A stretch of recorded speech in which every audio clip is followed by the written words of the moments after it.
أعوذ بالله من الشيطان الرجيم. بسم الله الرحمن الرحيم. لقد كان لكم في رسول الله أسوة حسنة لمن كانوا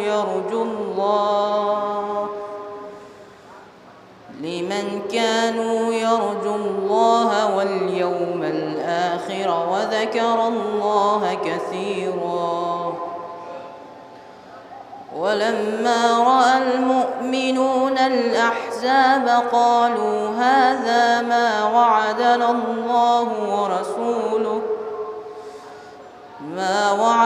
الله ورسوله وصدق الله ورسوله وما زادهم إلا إيمانا وتسليما.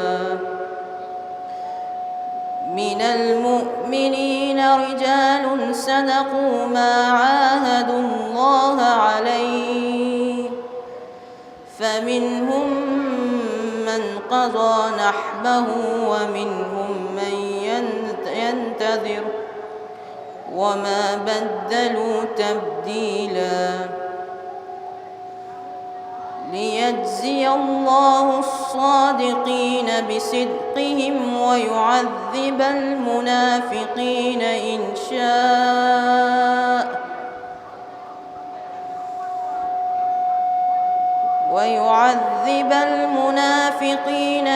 شاء أو يتوب عليهم إن الله كان غفورا رحيما. ورد الله الذين كفروا بغيظهم لم ينالوا خيرا وكفى الله المؤمنين القتال وكان الله قويا عزيزا. وأنزل الذين ظاهروهم من أهل الكتاب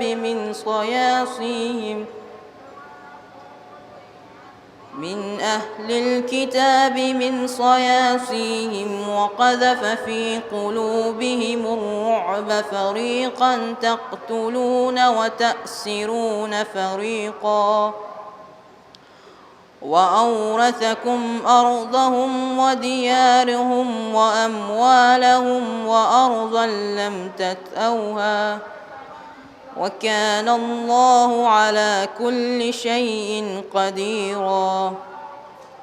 بسم الله الرحمن الرحيم.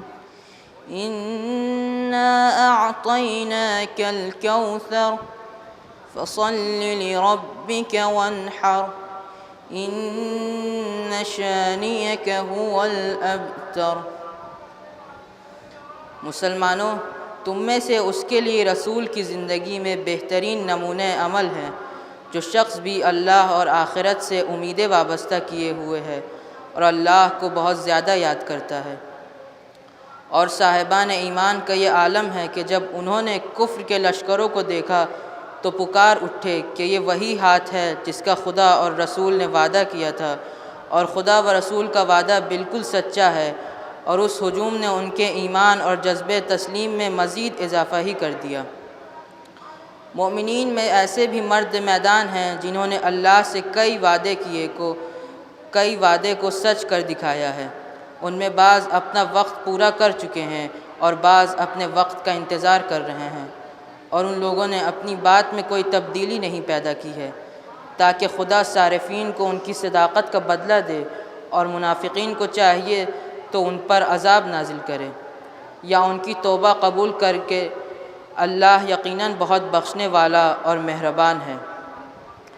اور خدا نے کفار کو ان کے غصے سمیت واپس کر دیا کہ وہ کوئی فائدہ حاصل نہ کر سکے، اور اللہ نے مومنین کو جنگ سے بچا لیا، اور اللہ بڑی قوت والا اور صاحب عزت ہے۔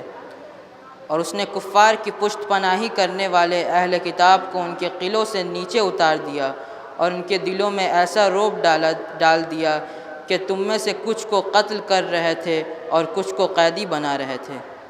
اور پھر تمہیں ان کی زمین، ان کے دیار اور ان کے اموال اور زمینوں کا بھی وارث بنا دیا جن میں تم نے قدم کبھی نہیں رکھا تھا، اور بے شک اللہ ہر شے پر قادر ہے۔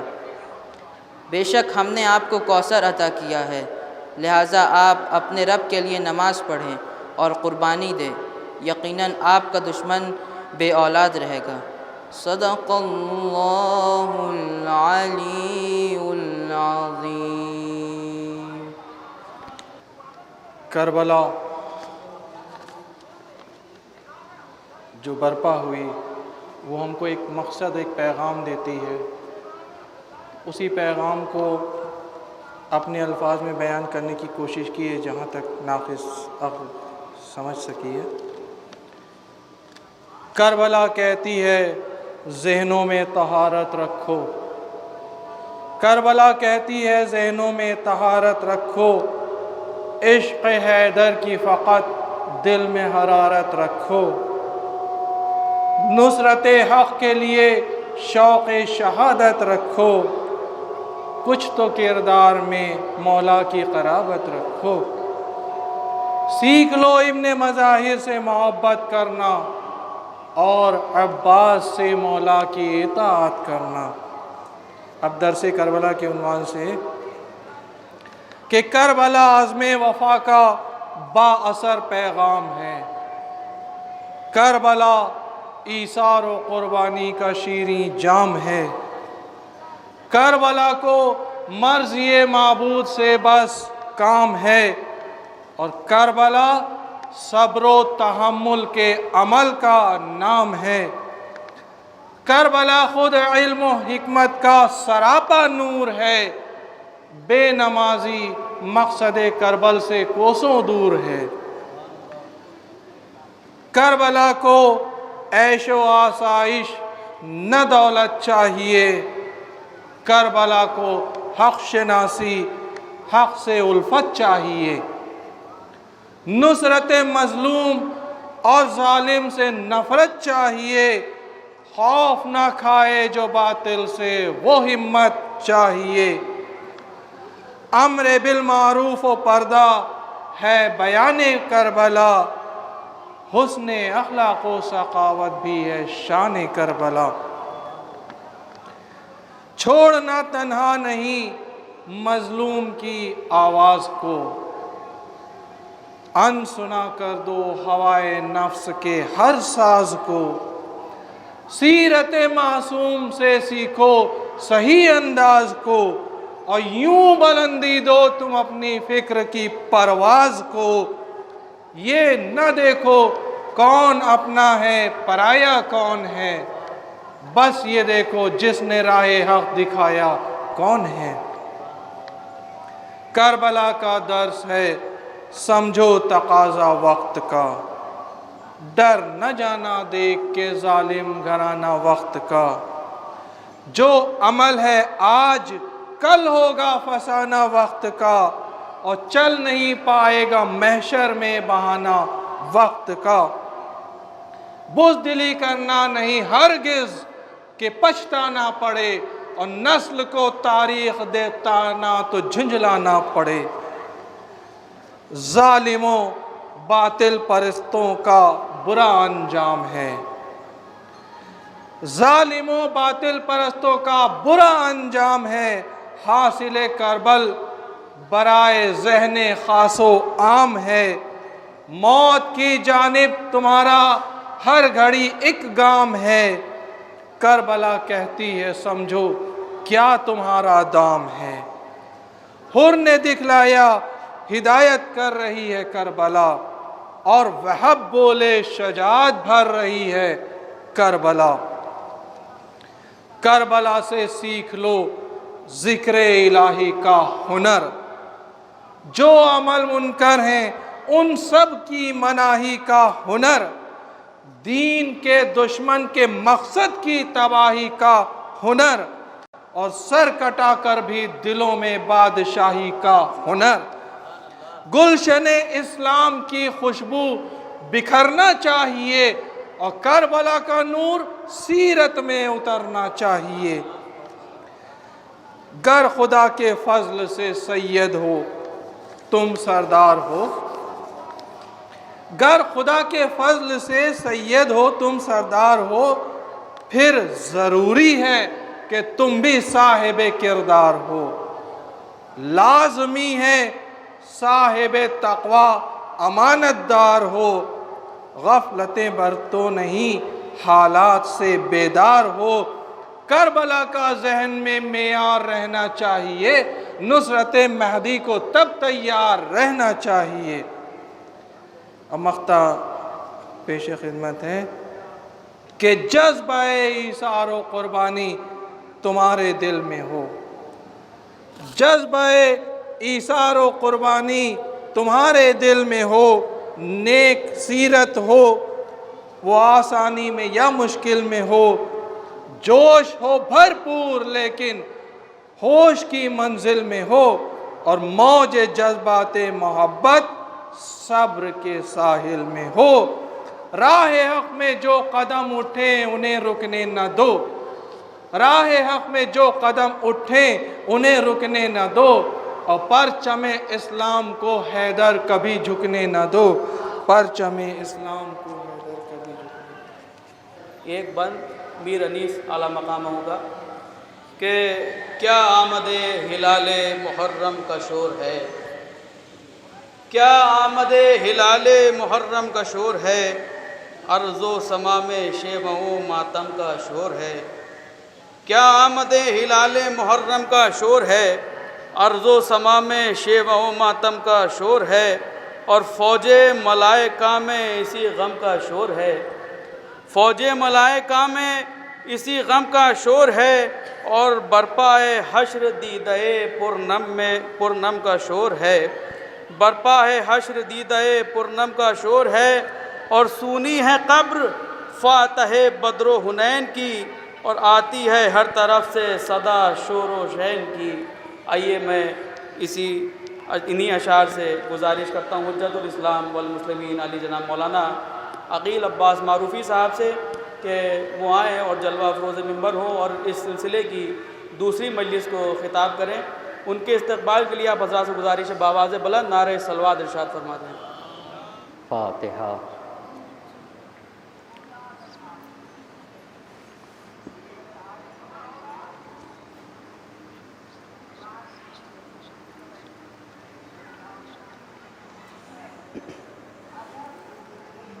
لا حول ولا قوة إلا بالله العلي العظيم۔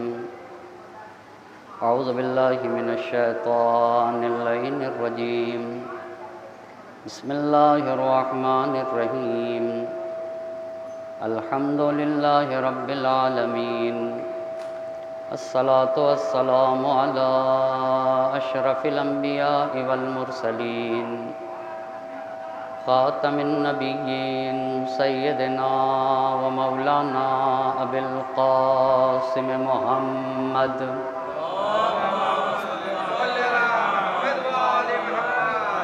وعلى أهل بیت الطیبین الطاہرین المعصومین ولعنۃ اللہ علی اعدائهم اجمعین، اما بعد فقد قال الله سبحانه تبارك وتعالى في كتابه الحكيم وقوله الحق، بسم الله الرحمن الرحيم، التائبون العابدون الحامدون السائحون الراكعون الساجدون الآمرون بالمعروف والناہون عن المنکر۔ صلوات پڑھیں پر محمد اور آل محمد۔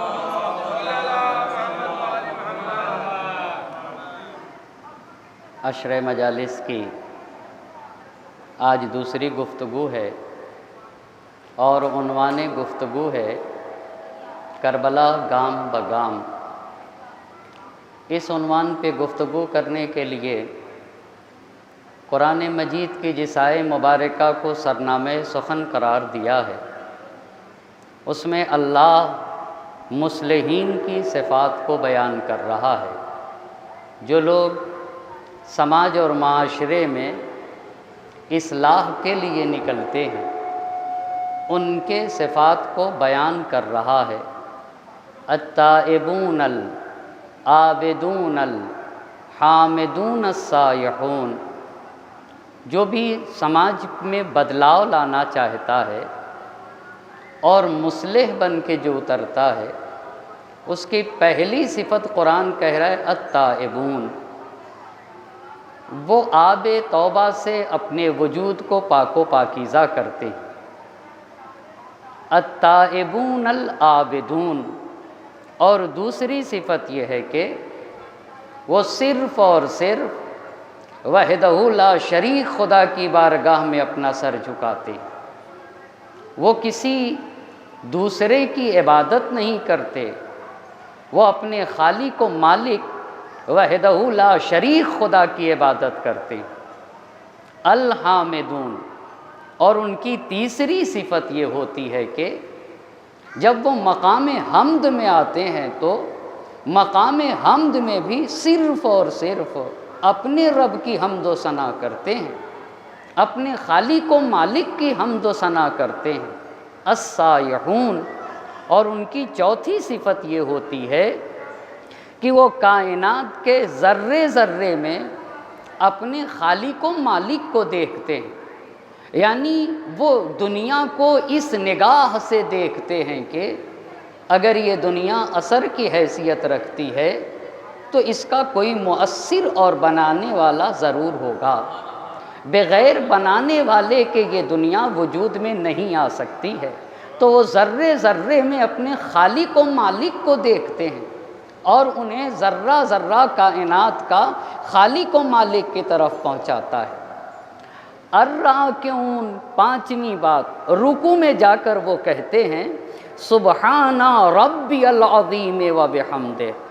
پہلی بات، ہمارا خدا بے نیاز ہے، وہ غنی مطلق ہے اور خدا کے ماں سوا ہر شے محتاج ہے۔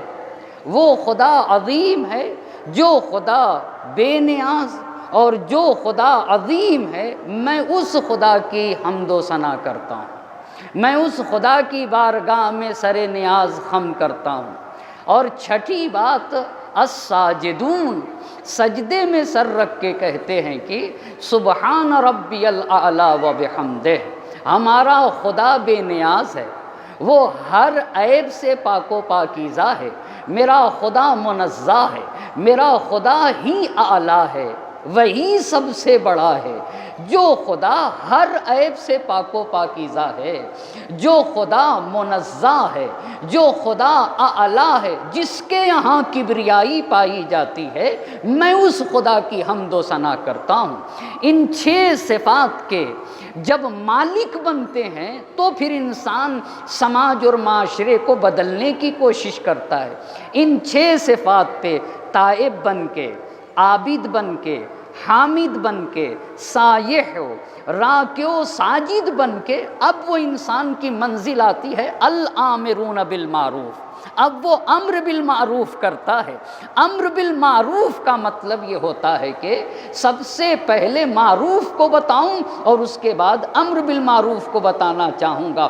ہر وہ اچھا کام جس سے اسلام کو فائدہ پہنچے، جس سے مسلمان کو فائدہ پہنچے، جس سے انسانیت کو فائدہ پہنچے، جس سے بشریت کو فائدہ پہنچے، ہر اس کام کو جس سے اسلام، مسلمان، انسانیت اور بشریت کو فائدہ پہنچے، اسے معروف کہا جاتا ہے۔ اور ایسے کام کے لیے لوگوں کو تشویق دلانا یہ امر بالمعروف کہا جاتا ہے۔ اور ہر وہ کام جس سے اسلام کو نقصان پہنچے، جس سے مسلمانوں کو نقصان پہنچے، جس سے بشریت کو نقصان پہنچے، اسے منکر کہا جاتا ہے۔ اور ایسے کام سے روکنا نہیں انل منکر کہا جاتا ہے۔ تو سماج اور معاشرے کو جو لوگ بدلنے کی کوشش کرتے ہیں انہیں مصلح کہا جاتا ہے۔ اور حسین جس کی فرش عزا پہ ہم اور آپ بیٹھے ہیں، حسین مصلح اعظم ہے، حسین مصلح اعظم ہے۔ صرف حسین مصلح اعظم نہیں، مصلح اعظم ہونے کے لیے انسان کو ناصح ہونا چاہیے، انسان کو خیر خواہ ہونا چاہیے، انسان کو سید و سالار ہونا چاہیے، انسان کو یہاں اخلاق اچھا ہونا چاہیے، اور انسان کا رشتہ خالق و مالک سے مضبوط ہونا چاہیے۔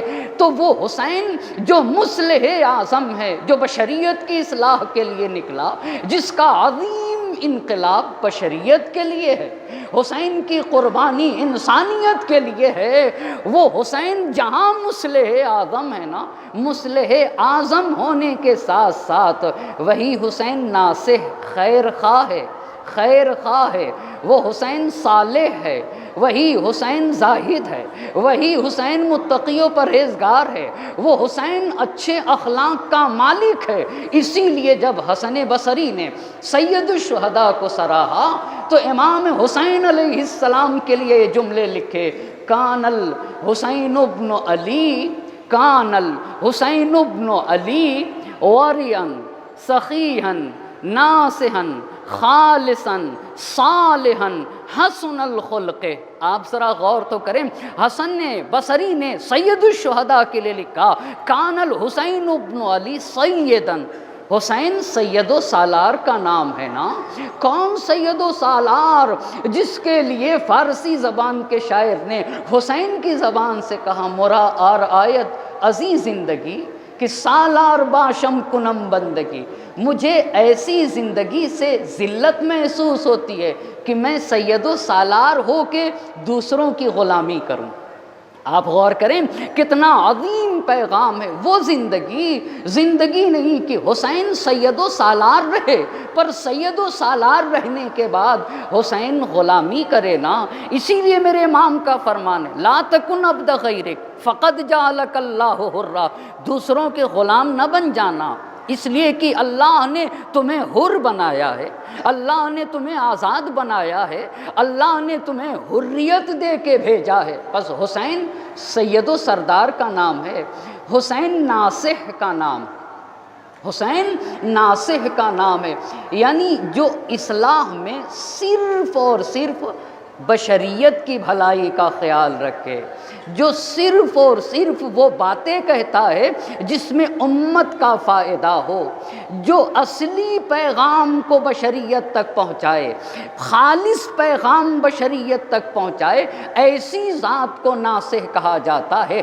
اور کوئی اور ذات نہیں، وہ حسین ابن علی سید الشہداء حضرت ابا عبداللہ الحسین علیہ السلام کی ذات۔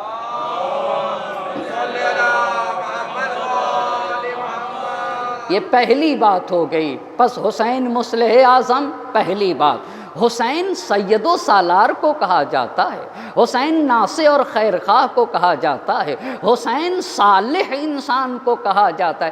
پہلے انسان صالح بنے، پہلے نیک بنے، پھر انسان نیکی کو عام کر سکتا ہے، پھر انسان مصلح بن سکتا ہے، پھر انسان اچھائیوں کو عام کر سکتا ہے۔ یہ دوسری بات۔ تیسری بات سید الشہداء کے لیے سماج اور معاشرے میں بدلاؤ لانے کے لیے ایک اور چیز کی ضرورت ہے، وہ یہ ہے کہ سماج اور معاشرہ آپ سے محبت بھی کرتا ہو، یعنی ایک انسان، وہی انسان سماج اور معاشرے میں بدلاؤ لا سکتا ہے جو محبوب خلائق ہو، جس سے بشریت محبت کرتی ہو، جس سے انسانیت الفت کرتی ہو، جس سے آدمیت پیار کرتی ہو۔ تو حسین محبوب خلائق کا نام ہے، بہت توجہ کرنے کی ضرورت ہے۔ حسین محبوب خلائق کا نام ہے۔ اچھا، حسین محبوب خلائق کا نام ہے، اسی لیے فرزدق شاعر کی ملاقات جب سید الشہداء سے ہوئی تو فرزدق نے امام حسین علیہ السلام کو خطاب کر کے ایک جملہ کہا، انت احب الناس الی الناس بابی انت و امی ابن رسول اللہ، اے فرزند رسول میرے ماں باپ آپ پہ قربان ہو جائیں، انت احب الناس الی الناس، آپ بشریت میں سب سے زیادہ محبوب ہیں، یعنی بشریت اور انسانیت سب سے زیادہ جس سے پیار اور محبت کرتی ہے وہ حسین آپ ہیں۔ اور کتنا حسین سے انسانیت محبت کرتی ہے، بشریت کتنا محبت کرتی، کیوں؟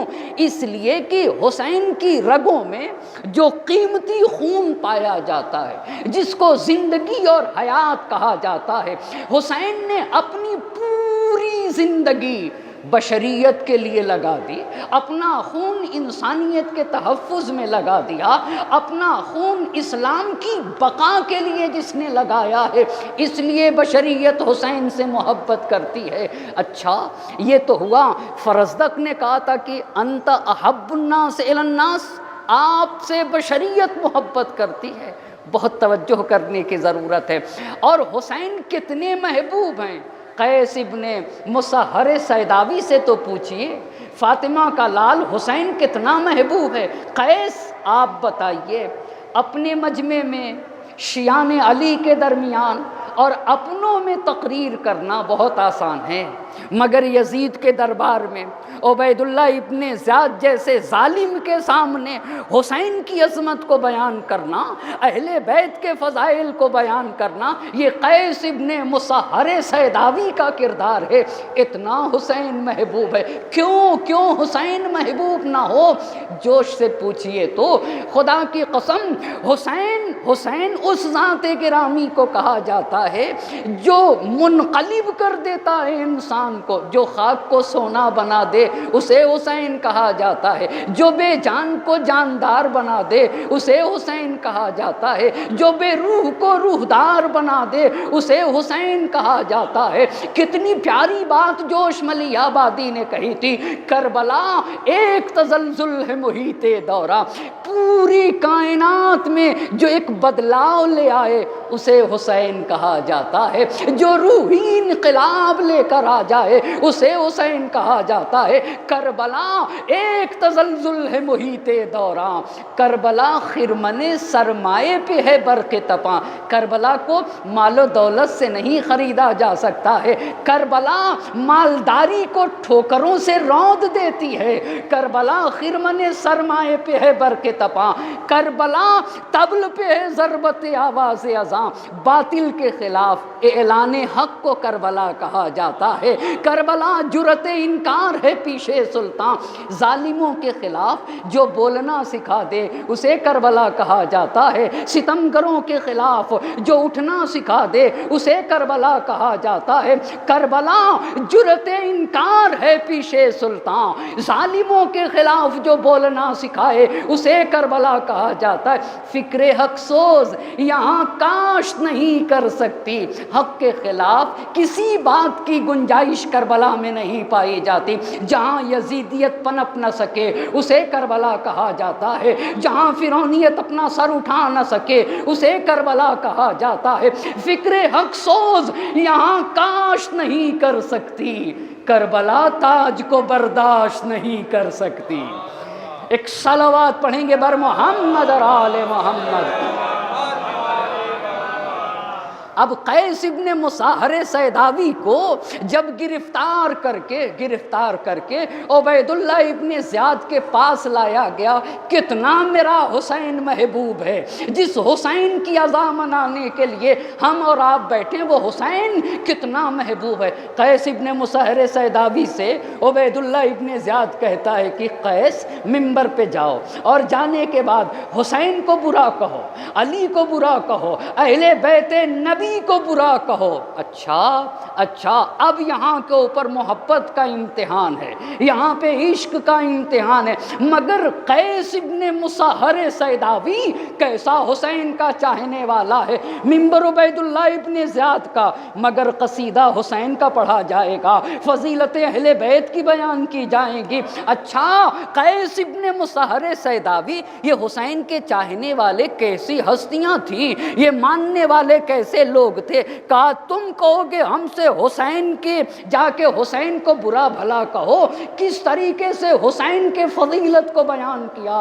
اچھا عبید اللہ ابن زیاد کا ممبر تھا، قیس ابن مسہر سیداوی عبید اللہ ابن زیاد کے ممبر پہ گئے، اور جانے کے بعد سارا مجمع عبید اللہ ابن زیاد کا تھا، مگر میری جان قربان ہو جائے، قیس ابن مسہر سیداوی کے اوپر ممبر پہ جانے کے بعد قیس ابن مسہر سیداوی نے، سنیے گا جملے کیا کہیں، ایھا الناس ان حسین ابن علی خیر خلق اللہ۔ اللہ اما ابن زیاد کی آنکھوں میں آنکھیں ڈال کے قیس ابن مسہر سیداوی کہتے ہیں اے لوگو، حسین ابن علی، حسین علی کے فرزند کو کہا جاتا ہے، وہ خیر خلق اللہ، پوری کائنات میں جو سب سے بہتر انسان ہے اسے حسین کہا جاتا ہے۔ بہت توجہ کریں گے، اما معلوم ہے کہ گردن اڑا دی جائے گی، مگر وقت کے اوپر ایک بات 1000 صفحے کی کتاب لکھنے سے زیادہ اہم ہو جاتی ہے۔ وقت کے اوپر ایک جملہ 1000 صفحے کی کتاب پہ بھاری ہو جایا کرتا ہے۔ یہی قیس ابن مسہر سیداوی نے بتایا، ان الحسین ابن علی خیر خلق اللہ، پوری بشریت میں جو سب سے بہترین انسان ہے اسے حسین کہا جاتا ہے۔ کیوں قیس؟ وابن فاطمہ بنت رسول اللہ، اس لیے کہ حسین علی کے فرزند ہیں، اور صرف علی کے فرزند نہیں، رسول کی بیٹی فاطمہ الزہرا کے فرزند ہیں۔ وَأَنَا رَسُولُهُ إِلَيْكُمْ، اے لوگو میں تو سفیر حسین ہوں۔ کتنی عظیم بات کہہ رہے ہیں، میں حسین کا سفیر ہوں، میں اپنے آقا کو مقام ہاجر پہ چھوڑ کے آیا ہوں۔ فَأَجِيبُوهُ، تم سب کے سب اگر دنیا اور آخرت میں کامیاب ہونا چاہتے ہو تو حسین کے اوپر لبیک کہہ دو۔ ایک صلوات پڑھیں گے بر محمد اور آل محمد۔ اس حسین کو جاننے کے لیے، اس حسین کے عظیم کارنامے کو سمجھنے کے لیے 57 سالہ زندگی کی ضرورت ہے۔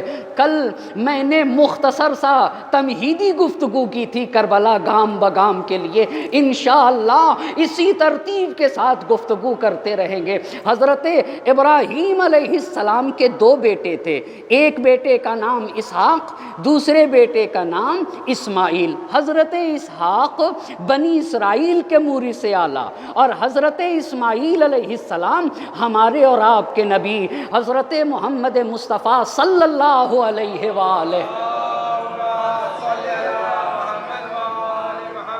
حضرت اسماعیل علیہ السلام ہمارے نبی کے مورث اعلیٰ، یہ پہلی بات۔ دوسری بات، حضرت ابراہیم علیہ السلام حضرت اسماعیل علیہ السلام اور جناب ہاجرہ کو مکے میں لے کر آئے تھے، یہاں مکے میں رکے رہے۔ ایک ماں تھی جسے ہاجرہ کہا جاتا ہے، اور ایک ان کا بیٹا تھا جسے اسماعیل کہا جاتا ہے۔ حضرت اسماعیل علیہ السلام کی پرورش قبیلہ جرہم میں ہوئی، اور یہ حضرت اسماعیل علیہ السلام کی قربانی کا واقعہ بھی یہی مکہ مکرمہ میں میدان منی میں پیش آیا۔ یہ 3 باتیں، خانہ کعبہ کو بھی انہی 2 باپ بیٹے نے بنایا، یعنی حضرت ابراہیم علیہ السلام اور حضرت اسماعیل علیہ السلام نے بنایا۔ اب جب خانہ کعبہ بن گیا، تو خانہ کعبہ کے متولی کا مسئلہ آیا۔ خانہ کعبہ کے سب سے پہلے متولی حضرت اسماعیل علیہ السلام۔ حضرت اسماعیل علیہ السلام کے بھی 12 بیٹے تھے، جن میں سے 2 بیٹے حجاز میں پلے تھے۔ حجاز کہتے ہیں سعودیہ عربیہ کو۔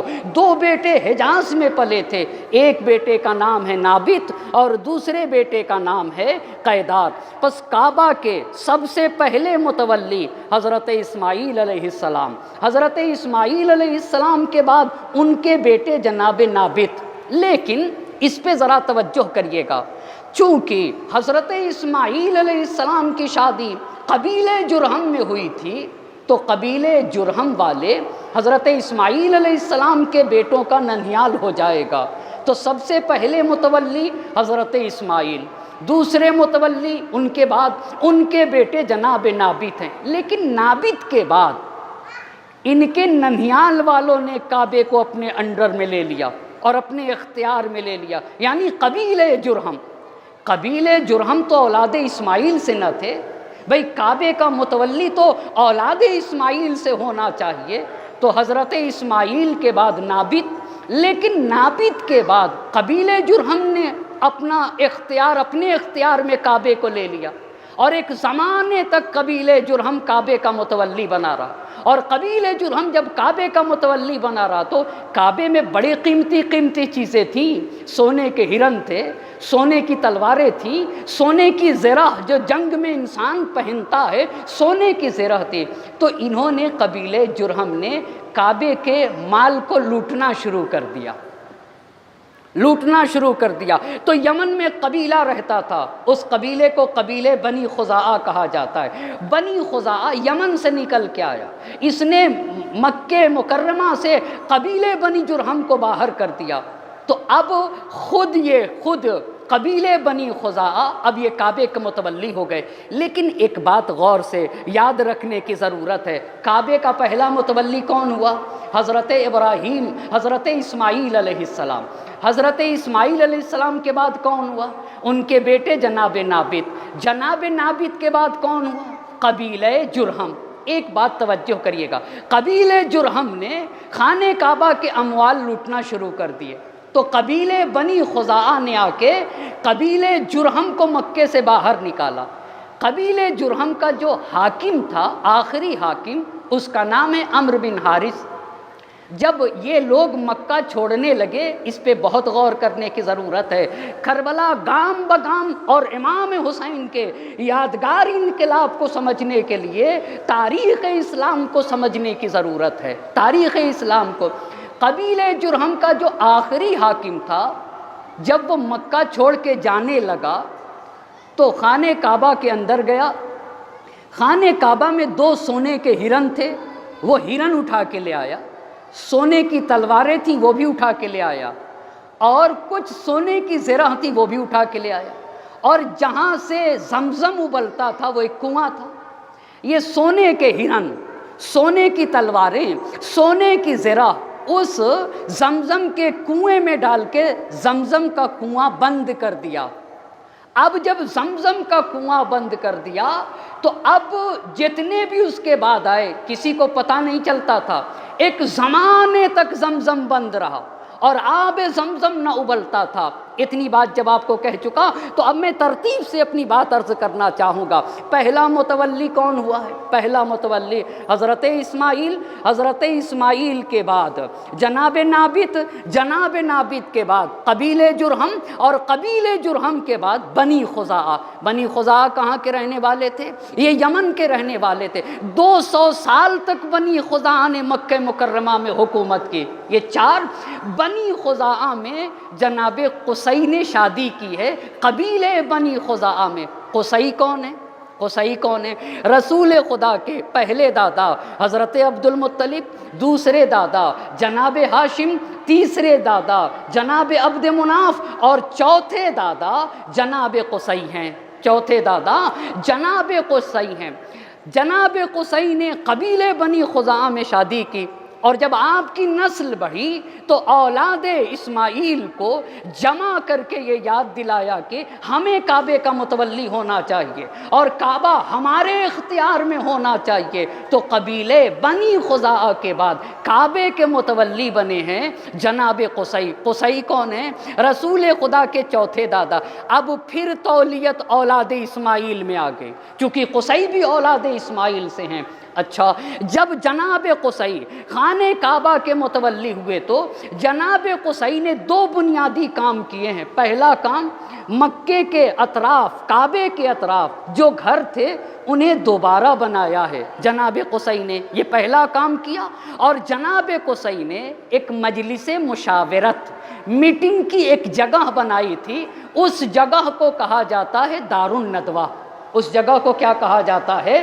دار الندوہ۔ یہ مکے میں جناب قصی نے ایک جگہ، ایک منزل، ایک گھر بنایا تھا جہاں میٹنگ ہو سکے، جہاں جمہور کے امور کو انجام دیا جا سکے۔ بس ایک مرتبہ پھر سے آتا ہوں، پہلے متولی جناب اسماعیل، دوسرے متولی جناب نابت، اور تیسرے متولی قبیلہ جرہم، قبیلہ جرہم کے بعد قبیلہ بنی خزاعہ، بنی خزاعہ کے بعد اب کعبے کا کون متولی ہو گیا؟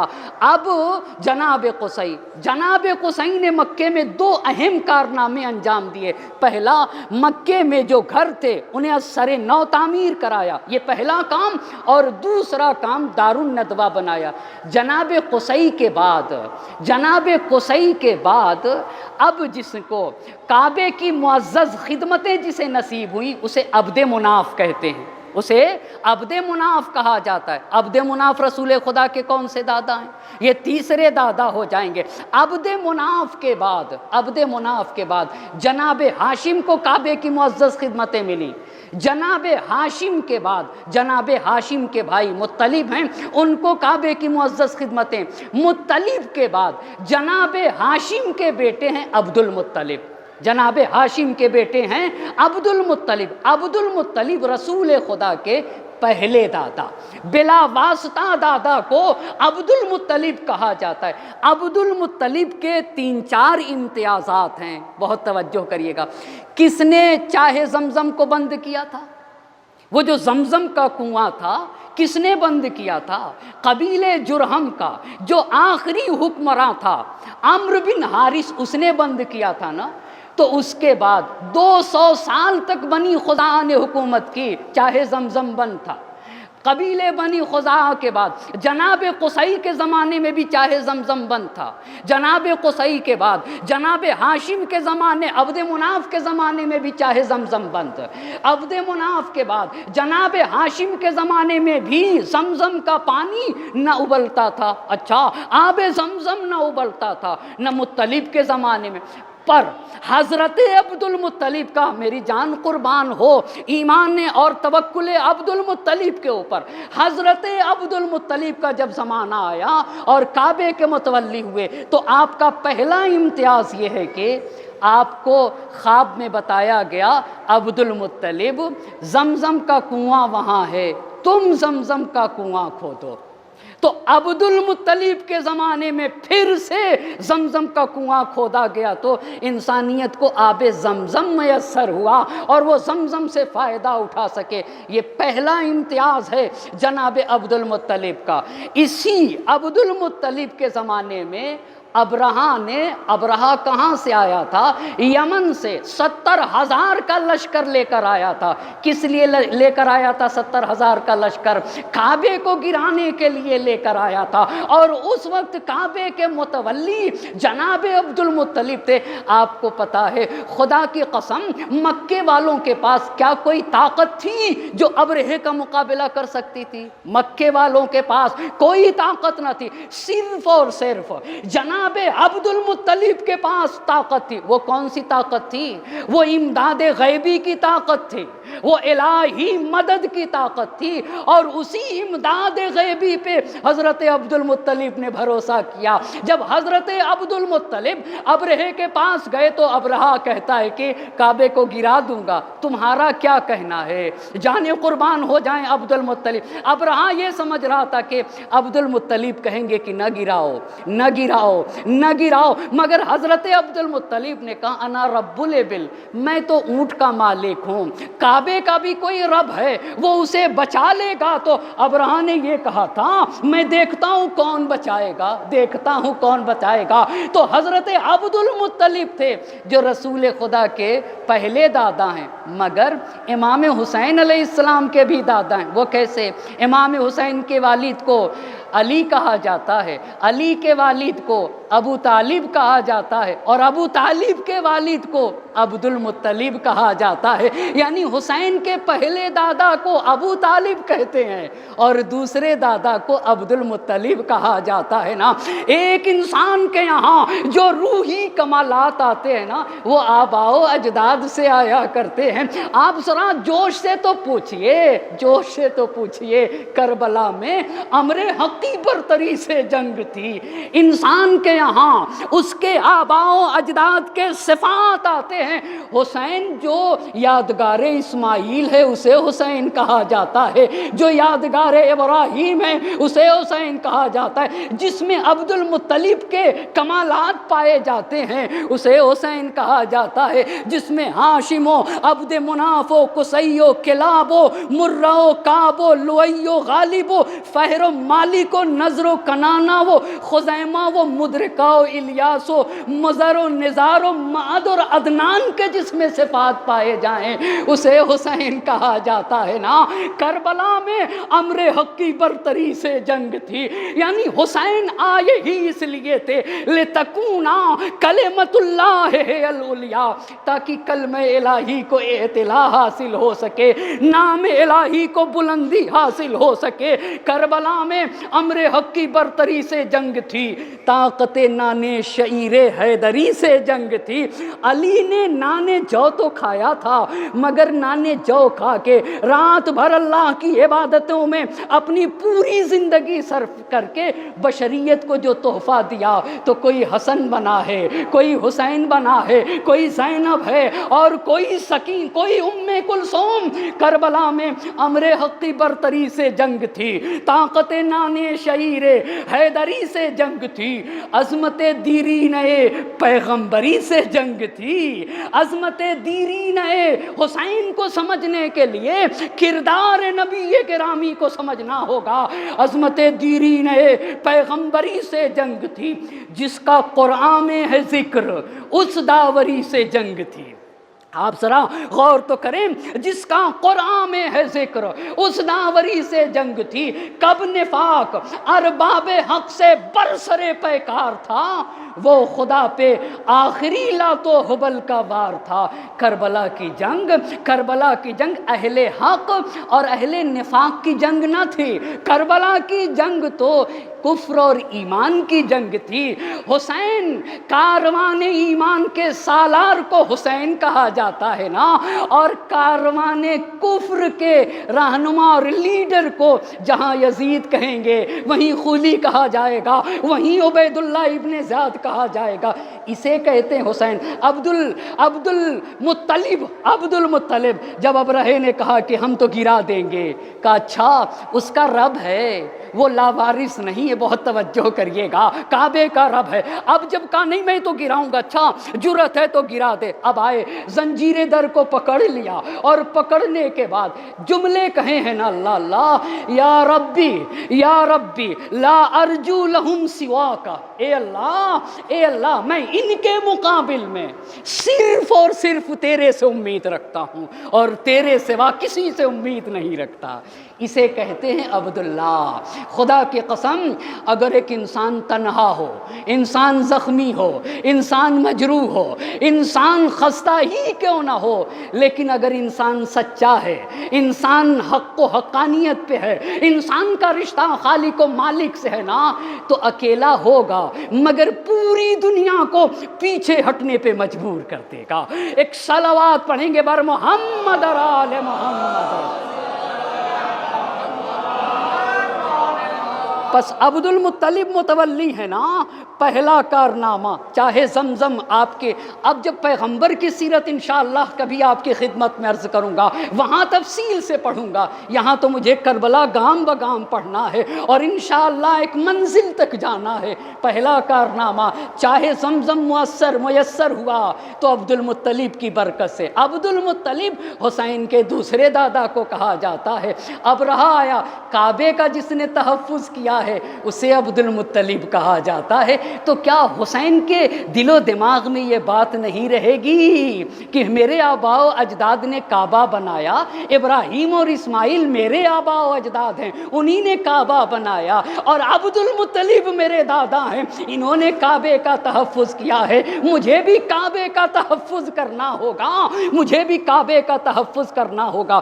پس ابرہہ کا واقعہ آپ کے زمانے میں، چاہے زمزم آپ کی وجہ سے، جب ابرہے نے ہاتھیوں کا لشکر لے آیا اور پھر وہ ابابیل کے ذریعے سے نابود ہوا ہے، تو اس سال کو عام الفیل کہا جانے لگا۔ کیا کہا جانے لگا؟ عام الفیل۔ اس وقت اللہ کے نبی اپنی مادر گرامی جناب آمنہ کے شکم میں تھے نا، ابھی میرے نبی پیدا نہ ہوئے تھے۔ واقع فیل یعنی جب ابرہہ نے لشکر کے فوج اپنے سپاہی اور ہاتھی کے لشکر کے ذریعے سے خانہ کعبہ پہ جب حملہ کرنا چاہا، طیرن ابابیل کا لشکر آیا، اچھا ہاتھی لے کر آیا تھا مگر اللہ نے کنکر کے ذریعے اسے نابود کیا۔ اس پہ بھی غور کرنے کا مقام ہے، جو جتنی بڑی چیز لے کر آ رہا ہے اس کے مقابل میں اتنی ہی چھوٹی چیز کے ذریعے سے اسے نابود کیا جا رہا ہے اور اسے ہلاک کیا جا رہا ہے اور اس کے تکبر کو نیست و نابود کیا جا رہا ہے۔ اچھا حضرت آمنہ بھی آپ کے شکم میں نبی گرامی تھے۔ تاریخ نے لکھا ہے، تاریخ یعقوبی نے لکھا ہے کہ اس ابرہے کے واقعے کے بعد یعنی واقع فیل کے 50 دن کے بعد نبی گرامی حضرت محمد مصطفیٰ صلی اللہ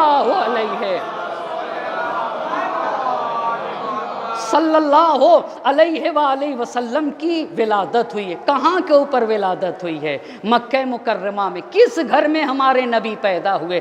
شیب ابی طالب میں، ایک مکان میں اللہ کے نبی پیدا ہوئے۔ اچھا جب ہمارے نبی پیدا ہوئے، پس میرا مجمع توجہ سے سنے گا، ہمیں 3 سن کو جاننے کی ضرورت ہے۔ ایک عام الفیل، عام الفیل صرف 40 سال تک چلا، یہ پہلا سن۔ دوسرا سن بعثت کا ہے جو 13 برس تک چلا، اور تیسرا سن ہجرت کا ہے جو جب سے شروع ہوا تو اب تک جاری ہے۔ اسے اگر ہم سمجھ گئے نا تو ہم اپنے آقا سید الشہداء حضرت ابا عبداللہ الحسین علیہ السلام کے عظیم یادگار انقلاب کو انشاءاللہ بہتر طریقے سے سمجھ سکیں گے۔ انشاءاللہ کل کی مجلس میں یہ بھی عرض کروں گا، قریش کسے کہتے ہیں، بنی ہاشم کسے کہا جاتا ہے، بنی امیہ کسے کہا جاتا ہے، بنی عباس کسے کہا جاتا ہے، اور تاریخ میں اصلی جھگڑا شروع کہاں سے ہوا، وجہ کیا تھی اور کیوں اختلاف ہوا، اور کس طریقے سے تاریخ کا اختلاف بڑھتا رہا کہ نبی کی شہادت سے 50 سال کے بعد تکبیر کہتے ہوئے نام نہاد مسلمان گلو حسین پر خنجر چلا رہے تھے، اور حسین کی شہادت کی خوشی میں نہ جانے کتنی مسجدیں بنائی گئیں۔ انشاءاللہ جب ان اسباب علل اور ریزنز پہ جب گفتگو ہوگی، پھر اس وقت زہرا کے لال حسین کا عظیم کارنامہ بشریت کے سامنے آئے گا۔ تو اللہ کے نبی حضرت محمد مصطفیٰ صلی اللہ علیہ وآلہ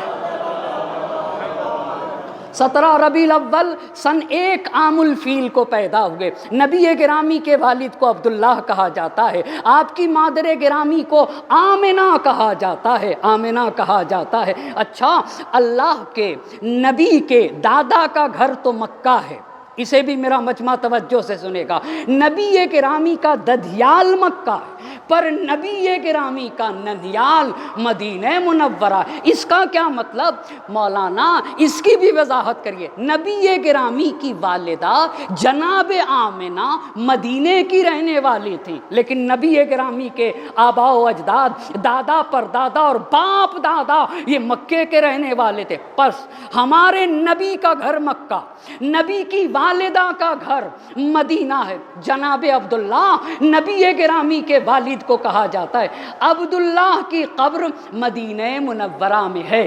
نبی گرامی جب پیدا ہوئے تو باپ کا سایہ سر پہ نہ تھا، اس لیے کہ جناب عبداللہ مکے سے شام گئے تھے تجارت کے لیے، شام سے جب واپس پلٹے تو مدینے پلٹے، اور جب مدینے آئے تو مدینے میں جناب عبداللہ کا انتقال ہوا۔ جناب آمنہ مدینے کی رہنے والی تھی جو جناب عبداللہ کی شریک حیات ہیں۔ پس جب نبی پیدا ہوئے تو باپ کا سایہ سر پہ نہ تھا۔ اچھا، باپ کا سایہ سر پہ نہ تھا تو کس کے زیر نظر پل رہے تھے اللہ کے نبی؟ دادا زندہ تھے یا نہیں؟ عبد المطلب زندہ ہیں، عبد المطلب زندہ ہیں۔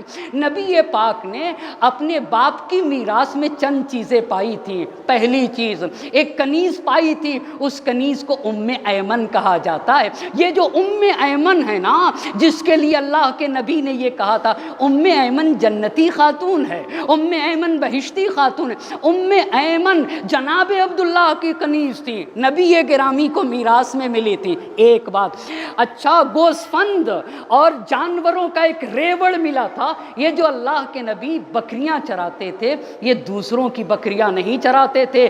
ایک بات میرا مجمع یاد رہے گا، نبی اور امام کسی کا مزدور نہیں ہو سکتا ہے، اس پہ میرا مجمع توجہ کرے گا، اس لیے کہ اگر مزدور ہوگا تو وہ آرڈر دے سکتا ہے، اور نبی امام کو کوئی آرڈر نہیں دے سکتا، نبی امام کو کوئی آرڈر نہیں دے سکتا، تو وہ کسی دوسرے کی بکریاں نہیں چراتے تھے کہ دوسرے کی مزدوری کرتے، کس کام کرتے تھے؟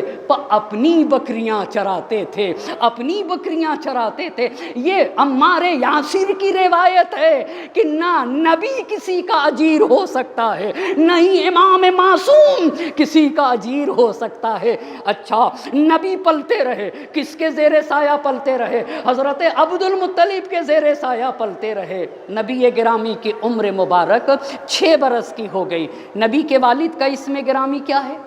نبی کے والد جناب عبداللہ اور والدہ کیا ہیں؟ جناب آمنہ۔ جب 6 برس کے ہوئے تو جناب آمنہ حضرت عبد المطلب کے پاس آئیں، آ کے کہنے لگی میں اپنے بیٹے کو مدینہ لے جانا چاہتی ہوں۔ کیوں مدینہ لے جانا چاہتی ہیں؟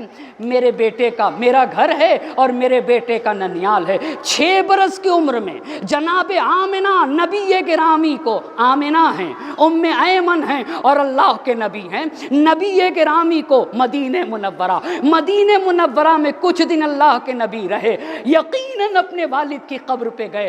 اب مدینہ منورہ نے، بعض تاریخ نے لکھا 1 مہینے تک مدینہ منورہ میں اپنی والدہ اور ایمن کے ساتھ رہے، اور جب مدینے سے دوبارہ مکے واپس جانے لگے تب بھی حضرت آمنہ اور ایمن اور اللہ کے نبی 6 برس کی عمر جب واپس جانے لگے تو مکہ اور مدینے کے درمیان ایک جگہ ہے، اس جگہ کو ابوا کہا جاتا ہے۔ مقام ابوا پہ جناب آمنہ کی وفات ہوئی ہے۔ پیغمبر پاک نے اپنی ماں کو مقام ابوا پہ دفن کر دیا، اور دفن کرنے کے بعد ایمن کے ساتھ مکے واپس چلے گئے۔ اب ایمن نبی گرامی اور حضرت عبد المطلب، اللہ کے نبی 8 برس کے ہو گئے۔ اب جب 8 برس کے ہو گئے، بہت توجہ کرے گا میرا مجمع، 8 برس کے ہو گئے تو کعبے کے آس پاس حضرت عبد المطلب کی مسند بچتی تھی۔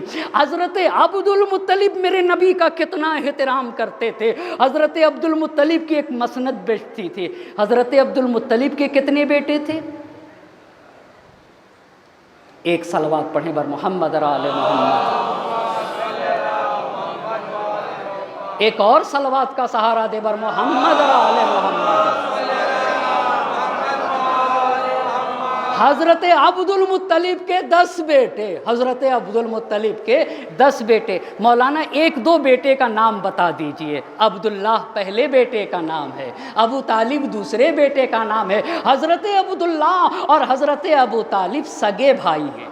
حضرت عبداللہ اور حضرت ابو طالب سگے بھائی ہیں، یعنی دونوں کی مادر گرامی ایک ہیں، اسی کو تو سگا بھائی کہا جاتا ہے۔ اچھا، مسند بچتی تھی کعبے کی طرف، کعبے کے پاس، اور جب کعبے کے پاس مسند بچتی تھی نا تو حضرت عبد المطلب کے 10 بیٹے اس مسند کے کنارے بیٹھتے تھے، کوئی ایک بیٹا بھی مسند کے اوپر نہیں آ کے بیٹھتا تھا، مگر جب میرے نبی آتے تھے، ابھی 8 برس کے اندر اندر کے تھے اللہ کے نبی، جب میرے نبی آتے تھے تو جا کے عین حضرت عبد المطلب کے بیٹھنے کی جگہ پہ بیٹھ جاتے تھے، عین مسند حضرت عبد المطلب پہ بیٹھ جاتے تھے۔ تو یہ جتنے تھے اس میں سے نبی کے بعض چچا کو بات کھلتی تھی، ناراض ہوتے تھے کہ ہم چچا ہو کے کنارے بیٹھیں اور یہ آ کے مسند عبد المطلب پہ بیٹھ جائیں۔ تو جب حضرت عبد المطلب دیکھتے تھے تو اپنے بیٹوں سے کہتے تھے دعو ابنی، یہ ایمان عبد المطلب۔ کل علامہ مجلسی رحمۃ اللہ علیہ کا قول نقل کیا تھا، علماء امامیہ کا اجماع اس بات پہ، نبی کے جتنے آباء و اجداد ہیں سب مومن اور سب کے سب موحد ہیں۔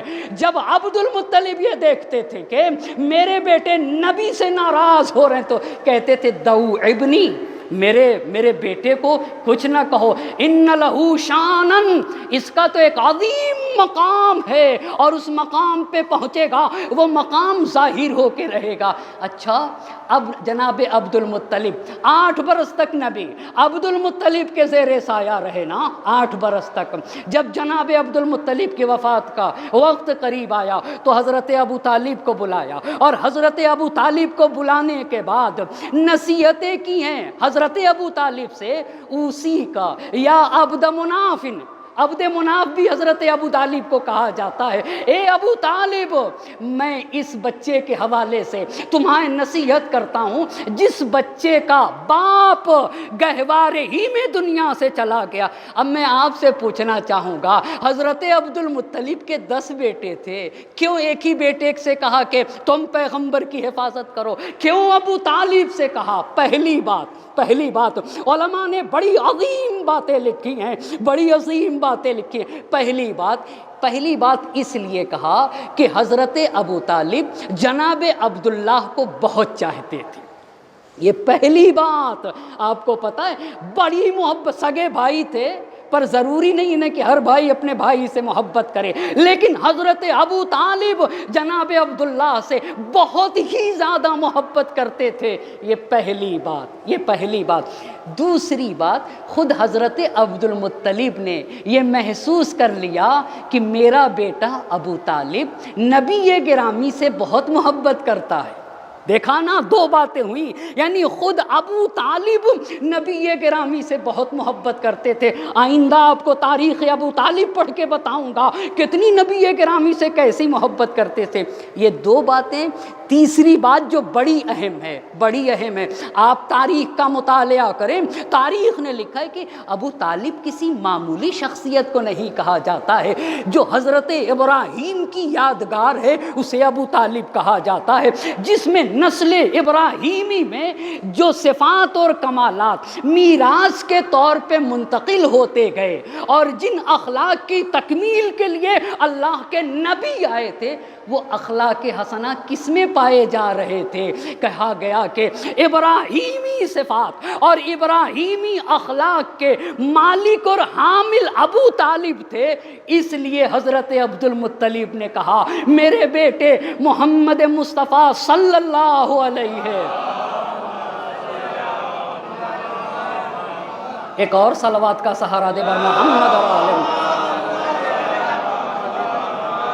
اے بیٹا، بس 3 باتیں ہو گئی۔ پہلی بات، حضرت ابو طالب حضرت عبداللہ سے بہت محبت کرتے تھے۔ دوسری بات، حضرت ابو طالب نبی سے بہت محبت کرتے تھے۔ اور تیسری بات، ابو طالب ابراہیمی کمالات کے حامل تھے۔ نسل ابراہیم اور اسماعیل میں جو کمالات پے در پے میراث کے ذریعے سے منتقل ہوتے گئے، وہ کمالات حضرت ابو طالب میں تھے۔ اچھا، اب آپ بتائے زمانہ سمجھے تو ابو طالب کسے کہتے ہیں؟ خدا کی قسم ابن ابی الحدید متولی سے تو پوچھئے، لولا ابو طالب وابنہ اگر تاریخ بشریت میں ایک باپ اور ایک بیٹا نہ ہوتا تو اسلام اپنے پیروں پہ کھڑا نہ ہو پاتا۔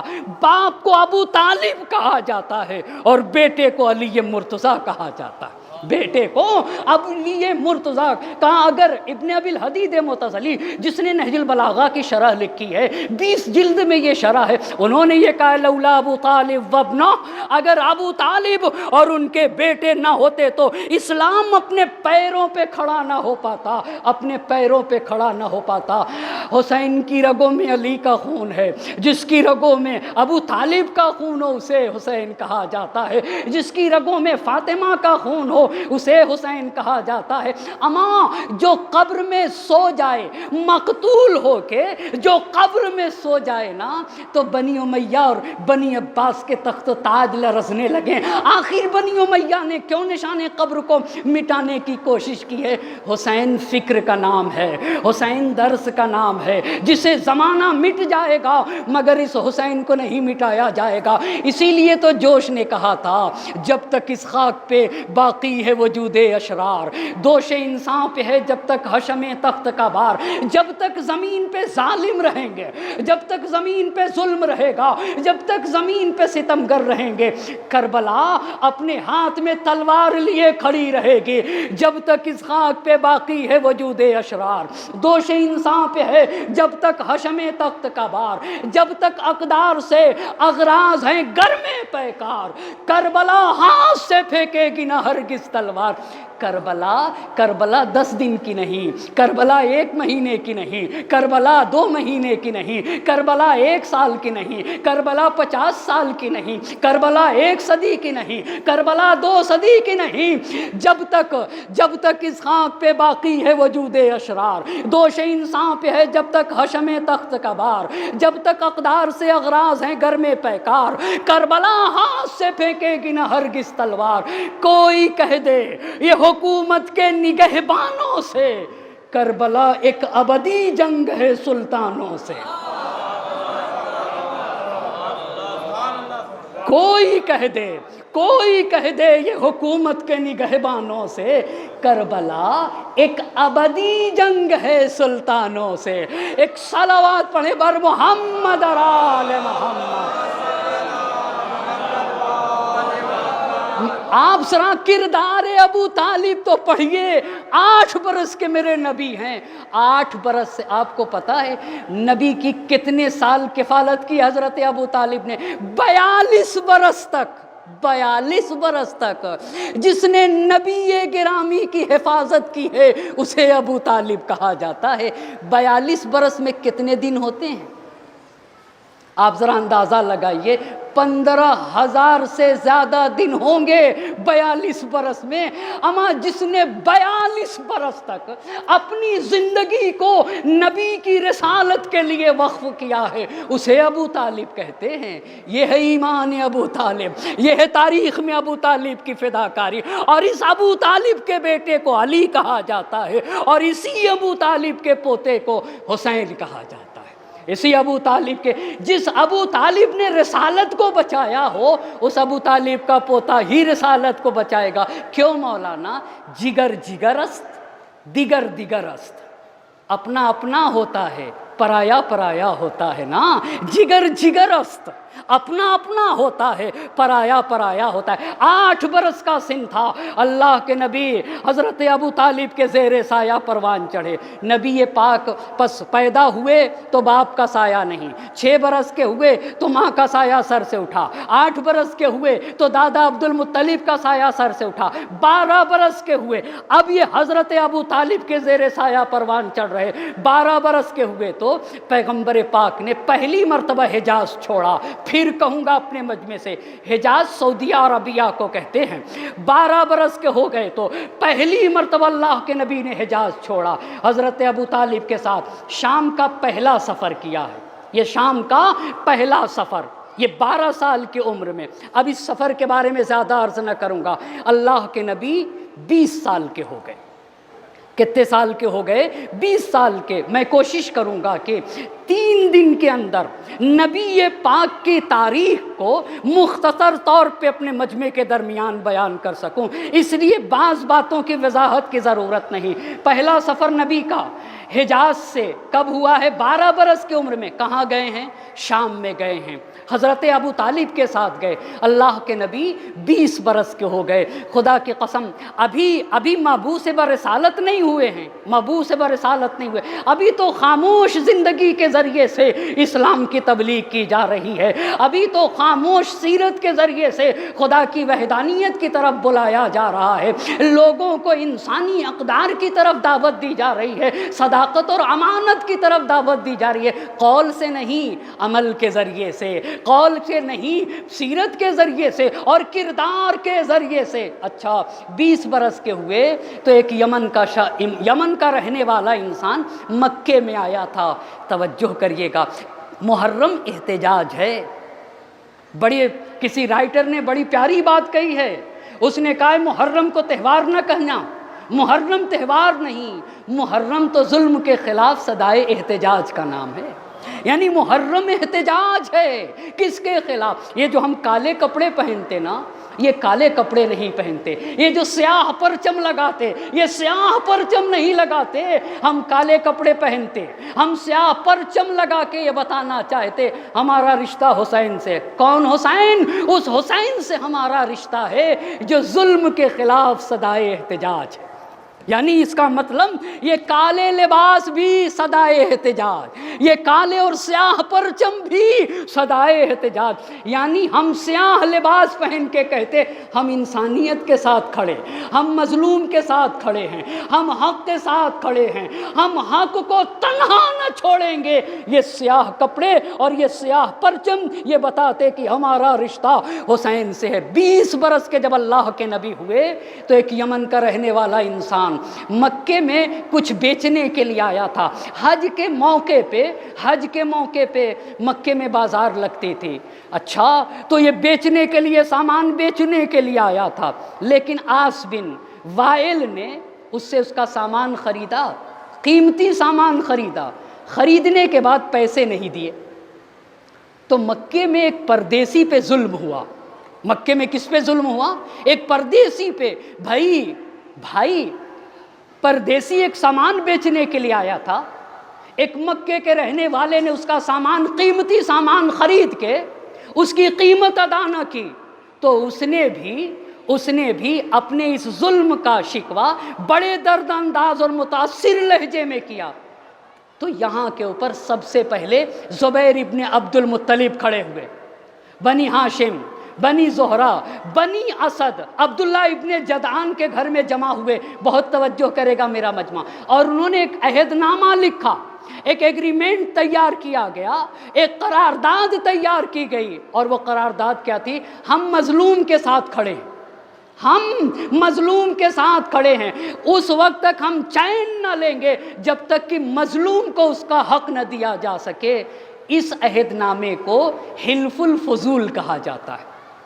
اس عہد نامے کو کیا کہا جاتا ہے؟ حلف الفضول کہا جاتا ہے۔ اور اس عہد نامے میں اللہ کے نبی شریک تھے۔ کتنے برس کے تھے؟ 20 برس کے تھے، یعنی خود نبی بھی اس میں شریک تھے۔ اور وہ کیا تھا عہد نامہ؟ کہ ہم ہر مظلوم کے ساتھ، ہم مظلوم کا دین نہیں دیکھیں گے، مظلوم کا مذہب نہیں دیکھیں گے، مظلوم کا مسلک نہیں دیکھا جائے گا، جو بھی مظلوم ہے ہم اس کے ساتھ کھڑے ہیں۔ خدا کی قسم یہ مذہب تشیع بتاتا ہے انسانیت کو، یہ محرم کر کے ہم بشریت کو یہی بتانا چاہتے ہیں، مظلوم کوئی بھی ہو ہم اس کے ساتھ ہیں۔ اسی لیے نبی پاک کہتے تھے اگر لو ادعا بہی فی الاسلام لعجبتہ، اگر مجھے اسلام آنے کے بعد بھی اس عہد نامہ کی طرف بلایا جائے گا تو میں ان کی باتوں پہ لبیک کہوں گا۔ یعنی اسلام آنے کے بعد بھی یہ جو عہد نامہ 20 سال کی عمر میں ہوا ہے وہ اسلام کے بعد بھی باقی رہے گا، اور میں مظلوم کے ساتھ مظلوم کے حق میں کھڑا رہوں گا۔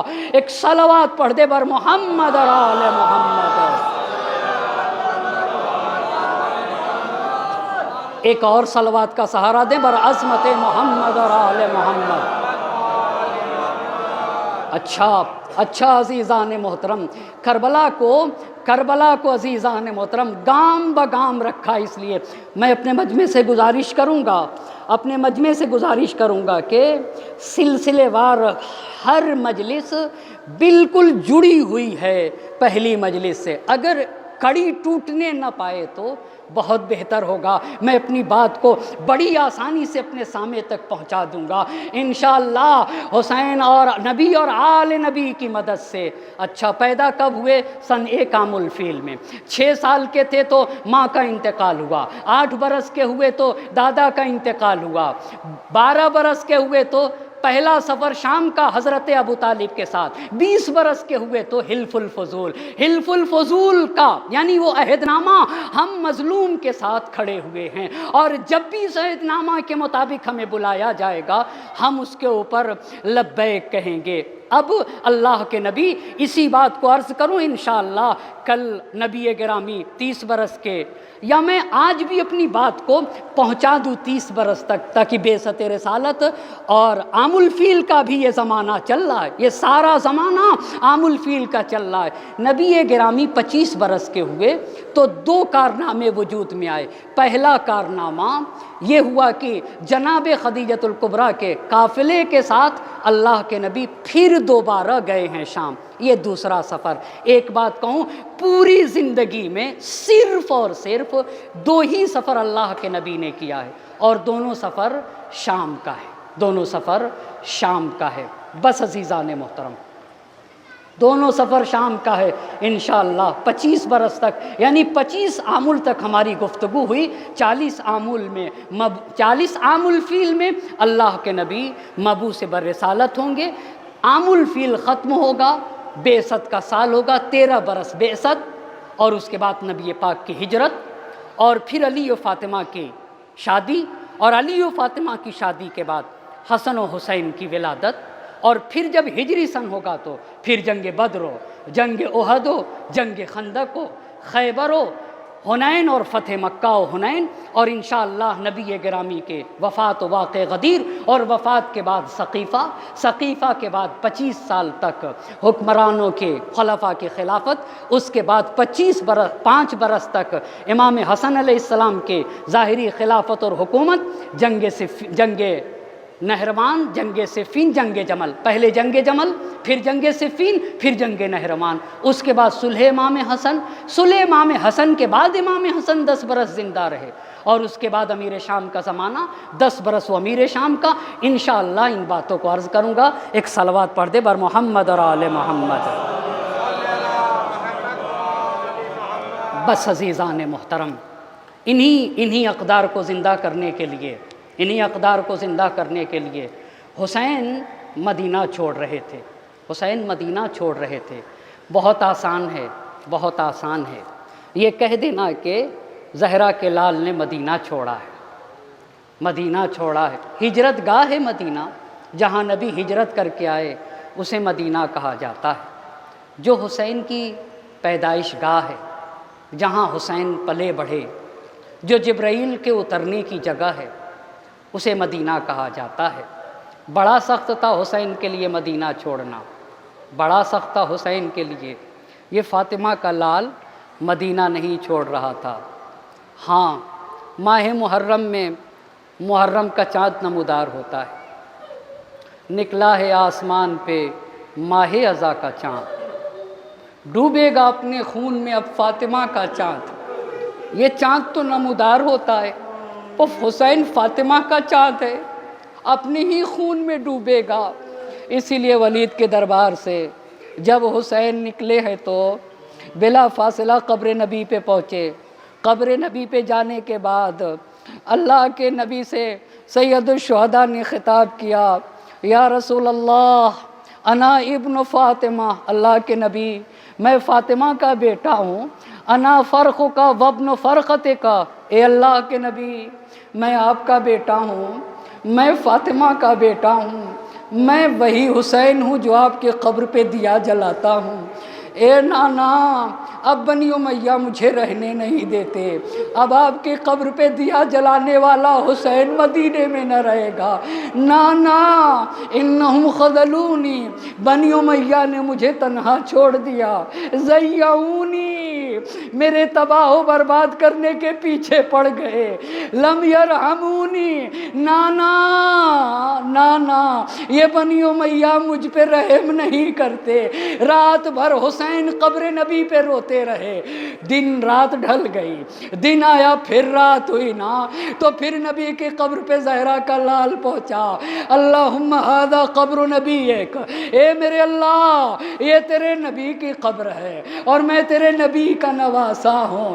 روتے رہے، روتے روتے حسین کو نیند لگ گئی، ایک مرتبہ سر قبر رسول پہ رکھ دیا، خواب میں دیکھ لیا نانا آئے ہوئے ہیں، ملائکہ کا ہجوم ہے اور میرا سر نانا کی آغوش میں ہے اور نانا میرے لبوں کا بوسہ دے رہے ہیں اور میرے نانا مجھ سے کہہ رہے میرے لال کربلا کا صحرا و بیابان ہوگا، تم پیاسے ہوگے، لوگوں سے پانی کا مطالبہ کرو گے مگر میرے حسین تمہیں کوئی پانی نہ دے گا، تمہارے سینے کو کوئی سیراب نہ کرے گا۔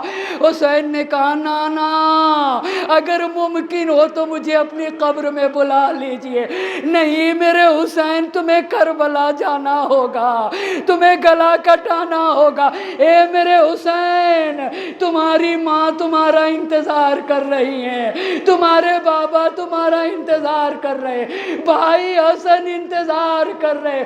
ایک مرتبہ حسین کی آنکھ کھل گئی، بیت الشرف تشریف لے آئے، زینب کا سامنا ہوا، زینب سے خواب بیان کر دیا، اے بہن زینب ارے مجھے کربلا جانا ہوگا، نانا کہہ رہے تھے حسین تمہیں گلا کٹانا ہوگا، تم کربلا کے صحرا و بیابان میں بغیر پانی کے شہید کر دیے جاؤ گے۔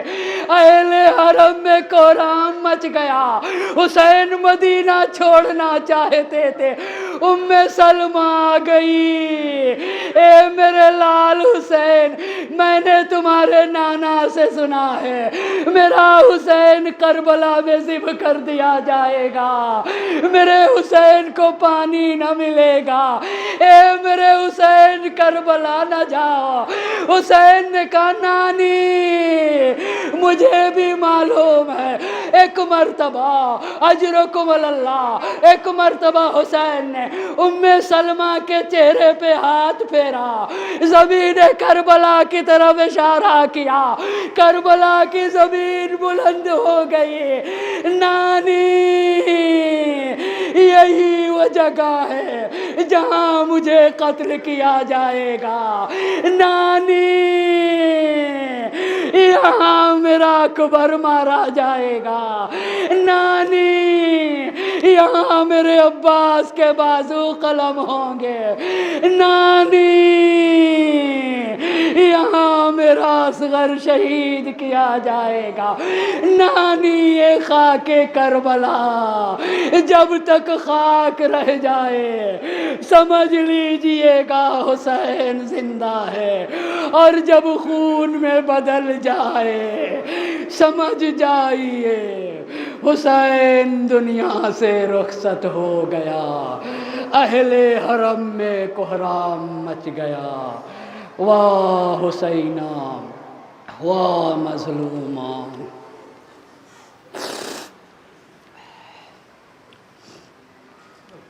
وسيعلم الذين ظلموا أي منقلب ينقلبون إنا لله وإنا إليه راجعون إلهي بحق الزهراء وأبيها وبالها وبنيها وسر المستودع فيها 10 مرتبہ بسمك یا اللہ یا اللہ یا اللہ یا اللہ یا اللہ یا اللہ یا اللہ یا اللہ یا اللہ یا اللہ۔